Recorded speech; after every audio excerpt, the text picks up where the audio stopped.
You don't believe in God because you just want to sin. This one makes absolutely no sense. So let me get this straight. The only reason you're not doing anything bad is because you're afraid of God? I'm glad that you're religious then, because I don't know, for some reason I can be a good person without, fear of hellfire. No atheist becomes an atheist because they just have this deep desire to do bad, horrible things. We become atheists because that's where the evidence takes us. And that's the only reason we become atheists. Anyone who says they became an atheist, I've never met an atheist, by the way, who said they became an atheist because they just really wanted to have premarital sex. You're an atheist? You don't act like an atheist.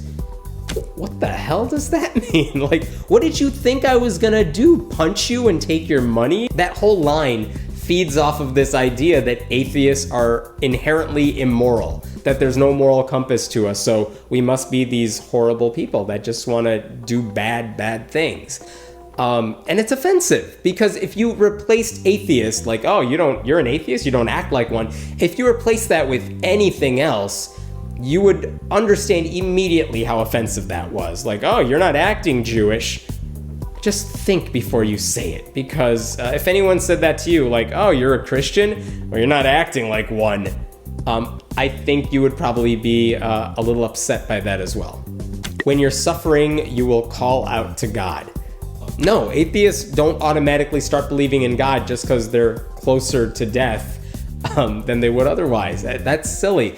And I hope that, if I am ever suffering, I have friends and family that I can rely on. I hope that I have some sort of outlet to, talk about things that are meaningful to me. And I hope there are people who love me that will be there for me. That's what I need. I don't need God. Oh, and maybe some doctors who know what they're doing. That would be great. It's just a phase. No, it's not. It's not just a phase. If I said that to any Christian, oh, you worship Jesus now?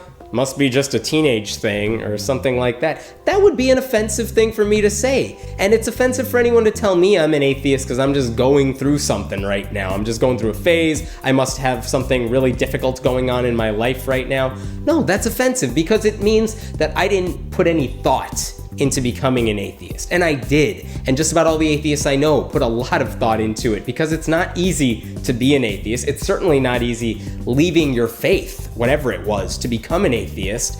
And it's not just because you're rebellious, because a lot of teenagers, a lot of young people do become atheists and they leave their parents' religion. It's not because they're trying to be rebellious. It's because they see what religion has to offer. They look at the evidence, they question what they hear in church, and they realize, I don't buy into any of this. And for, you to come along and say, well, it's just a phase, you'll get over it. How insulting is that? I don't have enough faith to be an atheist. This is a popular Christian apologist line that, I would be an atheist, but I don't have enough faith. To me, it takes a lot more faith to believe that, someone was born from a virgin and he died and then came back to life and he walked on water and you could touch people and they're healed. All of the Christian, BS that we hear constantly, that takes faith. That takes faith because there's no evidence that any of that actually happened. It never happens these days. It all happened thousands of years ago before, video cameras and YouTube. But it doesn't take faith to be an atheist. Have I heard about Jesus? No, never. Why don't you tell me about Jesus? Wait, he was born from a virgin? How does that work exactly? And wait, he rose up from the dead? How exactly does that work? Because I don't see that happening anymore. We all know about Jesus. We all know about the Bible. Many of us have read the Bible. Many of us were Christians growing up. So we all have a very good understanding of religion and Christianity and Jesus and the Bible. And guess what? We found reasons to reject it all. Where will I go when I die? I actually like this question. I think it's silly to ask it because I think there's an easy answer to it. But I think this is a fair question. Where will you go when you die? I think it's probably the same place you were before you were born, which is to say you just weren't here. And that was it. And the world moved on without you, and that's okay.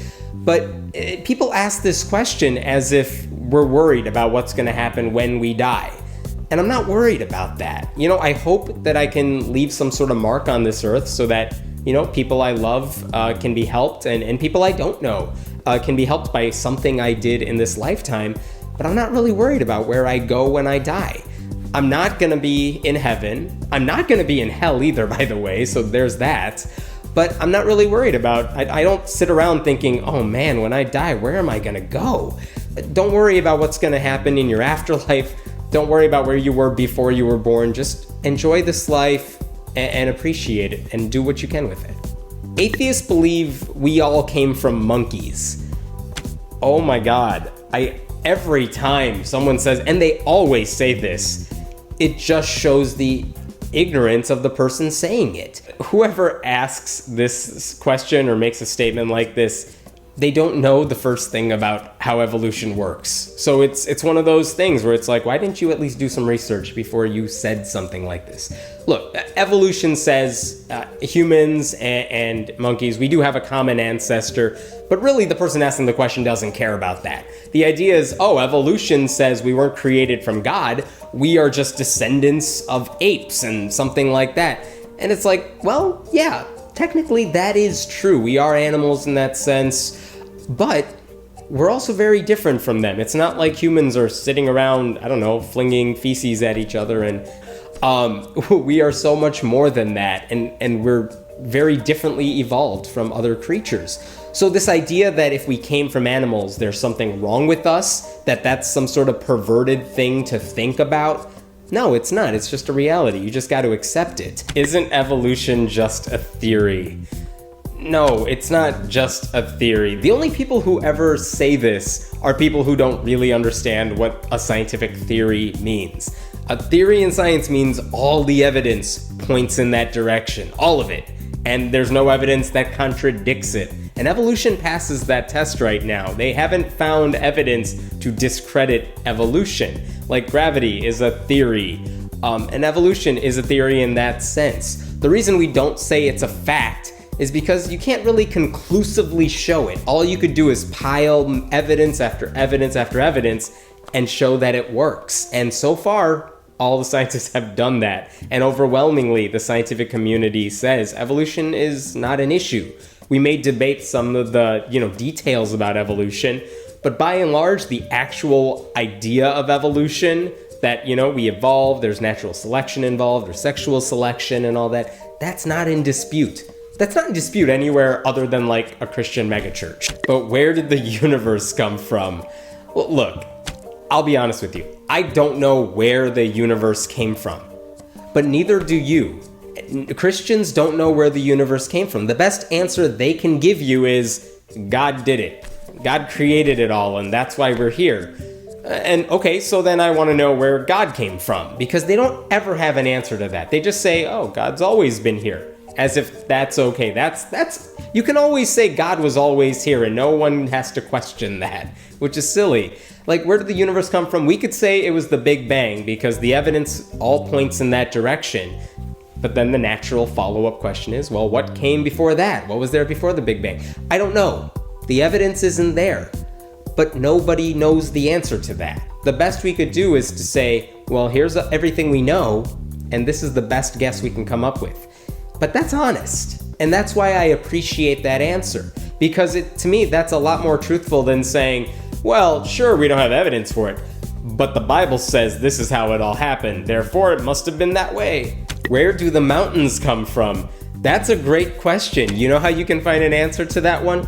Go to Wikipedia and type in mountains and go learn about where mountains come from. What's amazing to me is that people who ask questions like that, like, where did the mountains come from? How come animals are the way they are? Like, it's like they never bothered to Google any of this. They never went to a library and did the research, which is what's amazing to me, because I know that if there are certain questions that someone has an answer to, but I may not be able to tell you off the tip of my tongue, I know how to go find those answers, at least to the best of my abilities, and I can find the best answers that are out there, hopefully in a way that makes sense to me. So don't ask a question that you could have found the answer to by just doing 5 seconds of research online. It's not that difficult. A lot of smart people are Christians. So look, there are a lot of brilliant Christians, and I will go ahead and say there are a lot of dumb atheists.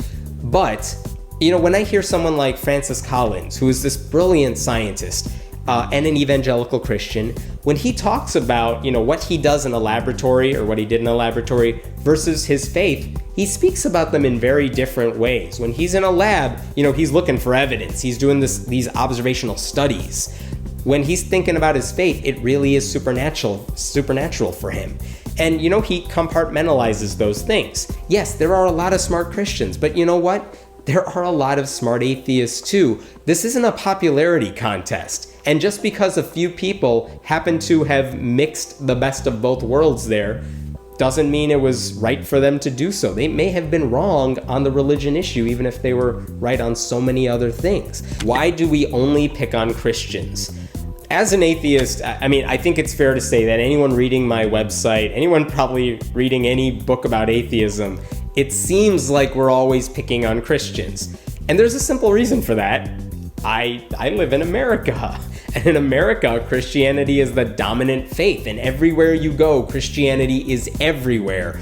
I don't get this idea that there's a war on Christmas because, I don't know, Christmas seems to be everywhere. You can't really escape Jesus ever.